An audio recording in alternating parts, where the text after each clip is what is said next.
우리에게 주신 하나님의 말씀 보도록 하겠습니다. 구약성경 출애굽기 25장과 27장에 있는 말씀인데요. 먼저 출애굽기 25장 8절에서 9절에 있는 말씀 보도록 하겠습니다. 제가 가지고 있는 성경 페이지 119페이지입니다. 119페이지나 120페이지에 있는 출애굽기 25장 8절과 9절에 있는 말씀을 읽고 27장 13절에서 17절에 있는 말씀 이어서 읽도록 하겠습니다. 먼저 출애굽기 25장 8절과 9절 같이 합독하도록 하겠습니다. 내가 그들 중에 거할 장소를 그들이 나를 위하여 짓되 무릇 내가 내게 보이는 모양대로 장막을 짓고 기구들도 그 모양을 따라 지을지니라. 아멘. 27장 출애굽기 27장 13절부터 17절에 있는 말씀까지 같이 읽도록 하겠습니다. 동쪽을 향하여 뜰 동쪽의 너비도 50규빗이 될지며 문 이쪽을 위하여 포장이 15규빗이며 그 기둥이 셋이요 받침이 셋이요 문 저쪽을 위하여도 포장이 15규빗이며 그 기둥이 셋이요 받침이 셋이며 뜰 문을 위하여는 청색, 자색, 홍색 실과 가늘게 꼰 배실로 수 놓아짠 20규빗의 휘장이 있게 할지니 그 기둥이 넷이요 받침이 넷이며 뜰 주의 모든 기둥의 기름때와 발고리는 은이요 그 받침은 노시며. 아멘. 자, 오늘부터 성막과 관련된 말씀을 저와 여러분들 말씀을 받도록 하겠습니다. 성막에 감추어진 복음의 세계 첫 번째 시간 성막의 문이라고 하는 제목을 가지고 하나님의 말씀 전해드리도록 하겠습니다. 하나님께서 세상을 창조하시고 난 이후에 이 세상에는 많은 건물들이 세워지지 않았겠습니까? 그 수많은 건물들이 세워졌는데 처음 지을 때부터 아주 세밀하게 시공되었을 뿐만 아니라 시공된 이후에 한 번도 손을 보거나 첨가하거나 그 구조를 변경하거나 또 그러지 않고 완벽하게 세워진 건물, 유일한 건물이 하나가 있습니다. 여러분, 세상에 있는 모든 건물들은요, 짓고 시간이 지나면 노후가 되지 않습니까? 그럼 리모델링을 할 때가 있고 보수를 하든 구조 변경을 하든 그런 일들이 있습니다. 그렇죠? 우리 교회도 그래 했습니다. 그런데 짓고 나서 한 번도 손을 댄 건물이 없어요. 완벽하게 건물이 세워지고 수리, 보수, 하자 이런 것이 전혀 없는 유일한 건물이 하나 있습니다. 그게 뭔지 아십니까? 그게 성막이에요. 성막. 하나님께서 지으신 성막. 하나님께서 설계해 주셔서 사람이 그것대로 지은 것 가장 완벽한 건물이 성막이었던 거예요. 이 성막은 그래서 여러분 하자, 보수 이런 것이 절대로 없었던 거예요. 왜? 하나님께서 계획하시고 하나님께서 설계하신 완벽한 건물이기 때문에 그렇다라는 거예요. 성막이 뭐냐라고 했을 때에 여러분 화면을, 영상을 좀 짧게 한번 보도록 하겠는데, 이게 성막이구나, 이게 하나님께서 지으신 건물이구나 라는 것을 짧게 한번 보도록 하겠습니다. 성막은 출애굽기 25장과 26장에 하나님께서 성막을 어떻게 만들지에 대해 그 재료까지 세세하게 가르쳐 주십니다. 그리고 이 모든 재료는 이스라엘 백성들로 하여금 기쁘게 내는 것을 받아서 지으라 명령하시죠.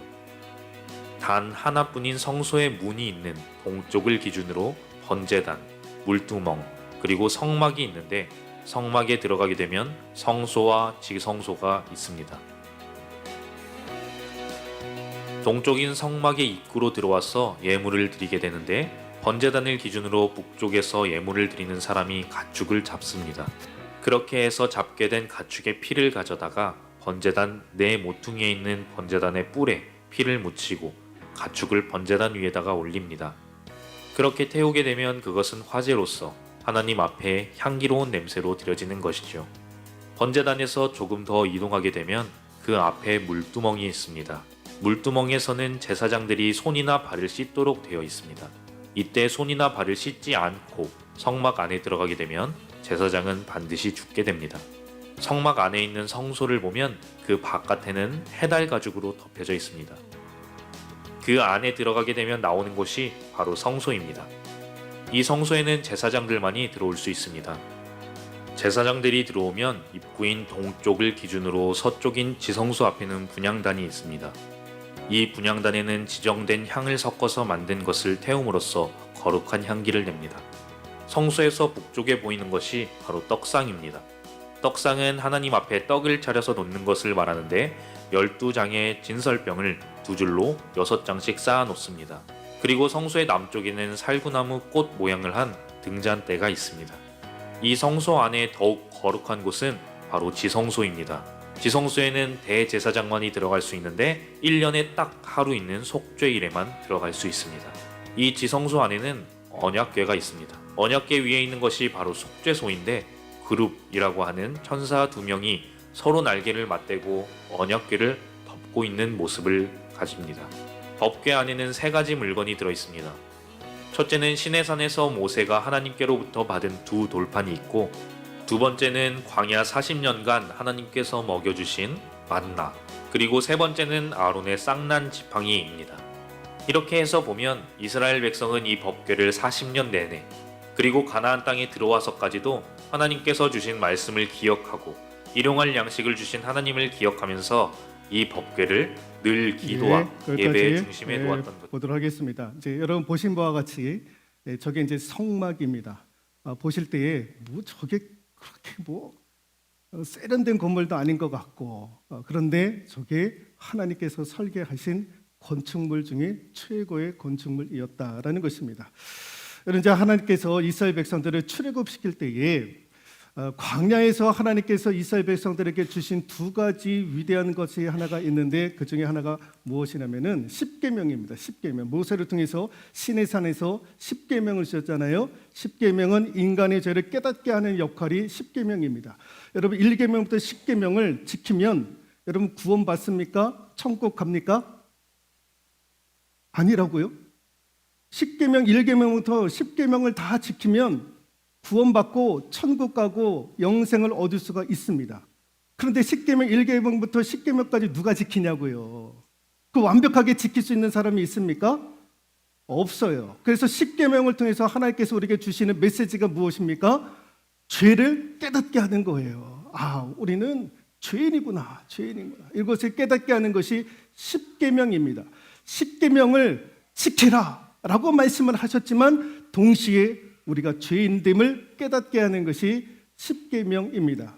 또 하나가 오늘 이제 성막인데, 그 성막은 죄인을 위하여 구원의 길을 열어주는 역할을 하는 것이 성막입니다.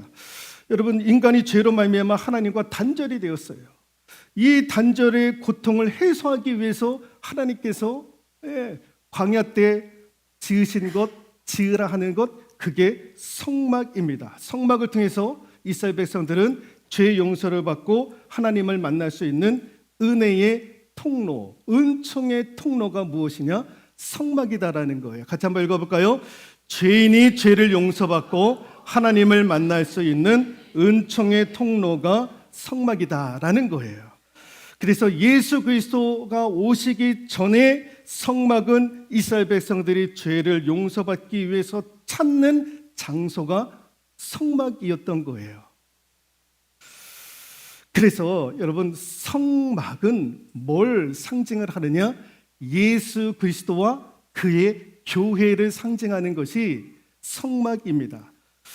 그래서 성막에 감춰진 복음의 세계, 그게 주제 아닙니까? 오늘 이제 우리부터 살펴볼 주제를 성막에 감춰진 복음의 세계. 복음이 뭡니까? 예수 그리스도 교회. 그게 복음인 거예요. 그래서 성막은요, 곳곳에 무슨 흔적이 담겨져 있느냐? 예수 그리스도와 교회라고 하는 흔적들이 고스란히 담겨져 있는 것이 성막입니다. 그래서 성막은 예수 그리스도를 계시하는 구약시대의 모형이다라는 거예요. 근데 더 중요한 것이 있습니다. 성막이 우리에게 주는 핵심 메시지가 두 가지인데요. 그러니까 이거 성막을 알 때에 핵심 메시지가 이거구나라는 것을 여러분들이 알면 좋은데, 성막의 핵심이 있습니다. 같이 한번 읽어볼까요? 하나님이 우리 삶 가운데에 계시기를 원하신다라는 거예요. 우리 삶 가운데 계시기를 원하시는 거. 그래서 오늘 출애굽기 25장 8절에 내가 그들 중에 거할 성소를 그들이 나를 위하여 짓되, 내가 그들 중에 거할 성소를 하나님이 우리 삶 가운데 거하기를, 계시기를 하나님께서 원하셔서 성막을 지으라라고 말씀을 하셨던 거예요. 그게 오늘 본문 8절에 있는 말씀입니다. 또 하나의 성막의 핵심이 무엇이냐면은 같이 한번 읽어볼까요? 언제나 하나님이 우리의 삶의 중심이어야 한다라는 거예요. 그래서 화면을 보시면 이 성막을 중심으로 해가지고 이스라엘 백성들이 광야 40년을 이동을 하는데, 성막을 중심으로 해가지고 12지파가 성막을 포위하면서 움직였던 거예요. 그래서 12지파가 광야를 이동할 때 그 중심에는 뭐가 있었다고요? 성막이 있었다라는 거예요. 그 중심에 성막이 있었다라는 것은 너희들의 삶의 주인은 하나님이시다, 너희들의 삶을 인도해 가시는 분은 하나님이시다. 광야 40년 내비게이션도 없고 지도도 없었는데 어떻게 가나안 땅으로 갈 수 있습니까? 이 성막 때문에 가나안 땅으로 갈 수 있었던 거예요. 성막 때문에. 그래서 잠언 16장 1절 읽어볼까요? 마음의 경영은 사람에게 있어도 말의 응답은 여호와께로부터 나느니라. 16장 9절 사람이 마음으로 자기 길을 계획할지라도 그의 걸음을 인도하시는 분은 여호와이시니라 라는 거예요. 우리들의 길을 인도해 가시는 분은 하나님이시다 라는 거죠. 그러니까 성막을 통해서 하나님은 우리의 삶의 중심이고 주인이 되고 인도자가 되시기를 하나님은 원하셨던 거예요. 우리와 함께 하시고 우리를 인도해 가시기를 원하시는 하나님. 그래서 성막을 지으라 했던 것입니다. 그런데 오늘 그 성막의 첫 번째가 무엇이냐면은 성막을 들어가는 출입문, 성막을 들어가는 출입문에 대해서 오늘 첫 번째 하나님의 말씀을 받도록 하겠습니다. 성막에 들어가는 문은요, 높이가 한 2.3m가 되고 그 넓이가 총 23m인데 그 중에 약 10m 정도가 출입구예요. 출입구의 넓이가 10m입니다. 그리고 문턱이 없어요. 여러분 우리 교회 들어오려면 계단 있잖아요. 밑에서도 한 서너 계단 올라와야 되고 와서도 또 두서 계단 또 올라와야 되고. 그런데 이 성막의 출입문은 문턱이 없습니다. 문턱이 없어요. 그리고 잠금 장치가 없어요. 우리는 다 잠금 장치가 있는데 잠금 장치도 없습니다. 또 하나는 출입구에 이 출입문이 우리는 이게 문으로 되어져 있는데 그 성막 문의 출입구는요 휘장으로 되어져 있습니다. 휘장, 천으로 되어져 있어요. 그래서 4가지 가는 실로 꼰, 배실로 이렇게 섞어서 만든 휘장, 그게 성막의 문이었던 거예요. 그리고 그 문은 어디를 바라보고 있었느냐? 동서남북 중에 동쪽을 향하고 있었던 거예요. 이게 오늘 성막문의 특징이에요. 특징. 그래서 이 4가지의 특징을 통해서 숨겨놓으신 복음의 흔적들을 우리가 좀 살펴보고자 합니다. 여러분 성막의 문, 출입구가 의미하는 것은 무엇이냐면은 예수 그리스도를 상징을 하는 거예요. 교회를 상징을 하는 거예요. 예수 그리스도 또는 교회. 여러분 교회도 예수의 피값으로 세우신 교회 아닙니까? 그래서 성막의 문, 출입구는요 예수 그리스도를 상징을 하는 거예요. 여러분 아까 화면에서도 잠깐 보셨는지는 모르겠는데 여러분 성막의 문을 출입할 때에 여러분 출입하는 이스라엘 백성들은 반드시 누구와 같이 출입을 해야 되느냐? 양 한 마리를 가지고 들어가야 됐던 거예요. 그 양을 통해서 번제로 드리고 태우는 거예요. 그래서 자신의 죄를 그 양에게 전가를 시키는 거예요. 그래서 그 양을 하나님 앞에 태움으로 죄 사함의 은혜를, 그래서 양 한 마리를 반드시 가지고 들어가게 되어져 있는 거예요. 그래서 예수님께서 요한복음 10장 7절에 나는 양의 문이다. 나는 양의 문이다. 나는 양이다라는 거 예수 그리스도. 구약에서는 짐승, 양이 그의 핏값으로 인간의 죄를 대신을 했는데, 여러분 신약에 오면 짐승의 양 대신 누가 피를 흘립니까? 예수 그리스도가 피를 흘리잖아요. 그래서 그분이 흘리신 피로 우리는 죄 사함을 받았던 거예요. 그래서 나는 양의 문이다. 이 문은 예수 그리스도이다. 교회다라고 말씀을 하는 거예요. 그런데 그 문은, 이 성막의 출입구는요, 몇 개가 있었느냐? 한 개만 있었던 거예요. 여러분, 우리도 문만 지금 저쪽 뒤에도 있고요, 여기도 있고 저쪽도 있고, 문짝만 3개가 있습니다. 여기 들어올 수 있는 출입구만 3개가 있는데, 성막의 출입구는요 오직 한 개의 문으로만 되어져 있다. 한 번 더 읽어볼까요? 성막의 문은 오직 한 개의 문으로만 되어져 있다라는 거예요. 이게 무슨 뜻이냐? 구원의 문은 한 곳밖에 없다라는 거예요. 그게 뭡니까? 예수 그리스도, 교회 외에는 구원이 없다라는 거예요. 세상은요 뭐라고 얘기를 하냐면, 등산을 하더라도 여러 갈래의 길이 있지 않느냐, 수많은 길이 있지 않느냐, 여러 가지 길을 가지고 정상에 오르지 않느냐. 그렇듯이 구원도 여러 가지 길로 올라가서 구원의 길로 다다를 수 있지 않겠느냐, 구원의 정상에 다다르지 않겠느냐. 불교를 믿든 힌두교를 믿든 유교를 믿든 이슬람교를 믿든 결국에는 구원의 정상에 오르는 것은 매일반 아니냐라고 얘기를 합니다. 그런데 기독교는 그렇게 얘기를 하지 않습니다. 구원의 문은 오직 예수 그리스도, 교회밖에 없다라는 거예요. 사도행전 4장 12절에 다른 이로서는 구원을 받을 수 없나니 천하 사람 중에 구원을 받을 만한 다른 이름을 우리에게 주신 일이 없습니다. 구원받을 이름 예수 그리스도 외에 우리에게 주신 바가 없다라는 거예요. 예수 그리스도 외에, 교회 외에 구원은 없다라고 말씀을 하고 계시는 거예요. 여러분 화면을 보시면 미국 켄터키주 자그마한 마을에 에즈벨이라고 하는 대학이 있습니다. 이게 2년 전에 이 학교에서, 이 캠퍼스 강당에서 몇 명의 대학생들이 여기서 예배를 드렸는데요, 성령의 역사가 강력하게 임재를 하면서 여기서 예배를 24시간 드려지게 되었는데, 불과 10몇 명에서 드려지는 예배가 며칠이 지나자마자 수많은 사람들로 그 캠퍼스 강당에 사람들이 채워지기 시작을 했던 거예요. 갑자기 막 부흥이 일어나는 거예요. 그래서 비행기를 타고 와가지고 이곳에 와가지고 예배를 드리는 사람들이요, 수만 명, 수천 명이 막 넘어갈 지경이 되었던 거예요. 근데 지금은 이제 여기서 예배를 드리지 않습니다. 왜냐하면 수많은 사람들이 막 전국 각지에서 오니까 감당이 안 되는 거예요, 이 학교에서. 그래서 예배는 교회에서 드려야 되지 않겠느냐 해가지고 주변에 있는 마을 교회에 흩어져서 지금 예배를 드리고 있습니다. 미국 켄터키주는요 정치적으로 굉장히 보수적인 그런 지역입니다.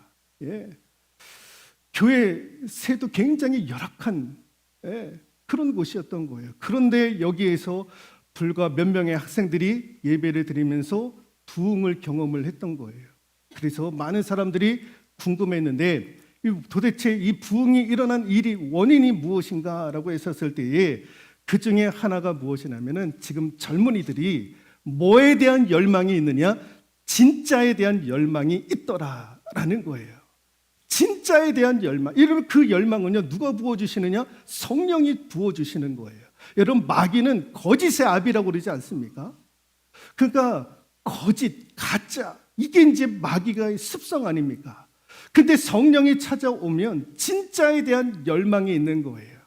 그러니까 여러분 지금 우리가 가짜 뉴스, 뭐 가짜 소문 이런 것들이 얼마나 많이 있습니까? 다 가짜예요, 다 가짜. 가짜가 마냥 진실인 것처럼. 그 진짜에 대한 열망이 있었더라라는 거예요. 그 진짜를 찾고자 하는 거예요. 복음에 대한 진짜. 복음이 진짜구나, 진실이구나. 그래서 부흥의 역사, 부흥의 불꽃이 지펴졌다라고 그렇게 신학자들이 이야기를 하고 있는 거예요. 여러분 구원은 예수 그리스도와 교회 외에는 없습니다. 다른 데 구원이 있다라고 마귀는 우리를 유혹하는데 그 유혹 가운데 거하지 않기를 소망합니다. 또 하나가 같이 한번 읽어볼까요? 성막의 문은 크고 턱이 없고 잠금 장치가 없습니다 라는 거예요. 성막의 문은 넓이가 10m예요. 굉장히 크잖아요. 넓어요. 턱이 없고 잠금 장치가 없습니다. 이게 무슨 뜻입니까?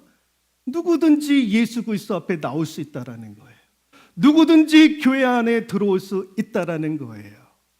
잠금 장치가 없어요. 들어오는데 빗장을 거는 교회가 없다라는 거예요. 누구든지 다 예수 앞에 나올 수 있는 거예요.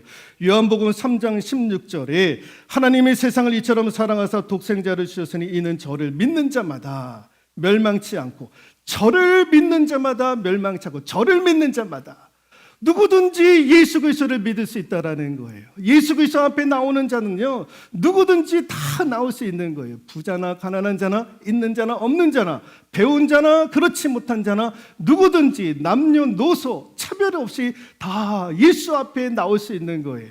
교회는 이런 분들을 다 수용하는 곳이 교회인 거예요. 세상의 모임은요 자격이 있어야 돼요. 조건이 있어야 돼요. 그래야 그 모임에 들어갈 수 있는데 교회는 그렇지 않는 거예요. 예수 그리스도는 그렇지 않는 거예요. 여러분 예수 그리스도가 누구를 차별을 합니까? 차별을 하지 않아요. 우리는 차별을 하는데 외국 노동자들 차별을 하고 없는 사람 차별을 하고 가난한 자들 차별하고 못 배운 사람들 차별하는데 예수 그리스도는 차별하지 않는 거예요. 교회는 차별하지 않는 거예요. 여러분 교회는 돈이 없어도 장로할 수 있어요. 배우지 못해도 권사할 수 있고 안수집사 할 수 있고 다 할 수 있는 거예요. 교회는 차별하지 않는 거예요. 돈이 있다고 장로하고 돈이 있다고 권사하고, 여러분 누가 그렇습니까? 세품교회는 적어도 세품교회는 그렇지 않는 거예요. 누구든지 다 수용하는 거예요. 다 받아들이는 거예요. 예수 그리스도는 받아들이는 거예요. 교회는 받아들이는 거예요. 왜? 영생을 주고자, 하나님의 백성이 되고자, 천국의 소망을 하나님께서 주시기 위한 줄로 믿습니다.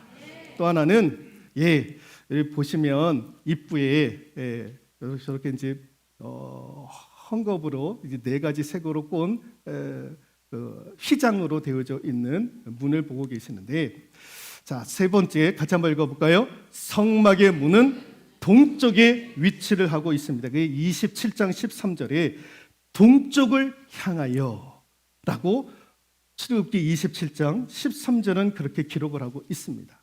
동쪽을 향하여. 성막의 문은 동쪽에 위치를 하고 있다라는 거예요. 그런데 이게 성막만 그런 것이 아니라 솔로몬이 지은 성전도 성전의 출입구는 동쪽으로 되어져 있습니다. 지금도 이스라엘 백성들은 종교적인 건물을 지을 때 항상 그 문을 동쪽을 향해서 출입문을 내고 있습니다. 왜 동쪽을 향해서 출입문을 내느냐? 여러분, 서쪽은 해가 지는 곳이에요. 동쪽은 해가 뜨는 곳이에요.